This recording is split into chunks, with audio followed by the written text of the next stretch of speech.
শীতও চলে যাচ্ছে, খাবারের শান্তিও কিন্তু শীতের সাথে উঠায় নিয়ে যাচ্ছে। এই শীতকালীন সময় কুমড়া বড়ি দিয়ে শোল মাছ, কই মাছ, তারপরে বোয়াল মাছ, কাতলা মাছ, যে মাছ দিয়েই কুমড়া বড়ি দিয়ে রান্না করবেন এত ভালো লাগে।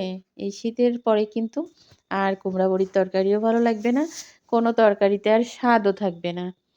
হয়তো অনেকে মনে মনে বলতে পারে যে ওই মহিলা যা রান্না করে তাই কি স্বাদ লাগে, তাই কি ভালো লাগে? আসলে কথা সেটা না।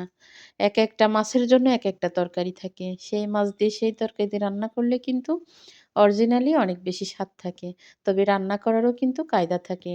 রান্না বুঝে রান্না করতে হয়। রান্না না করতে জানিয়ে মানে উল্টাপাল্টা রান্না করে যদি বলা হয় যে স্বাদ লাগেনি, ভালো লাগেনি, তা বললে কি আর হবে? সব রান্নারই একটা সৌন্দর্য আছে, নিয়ম আছে।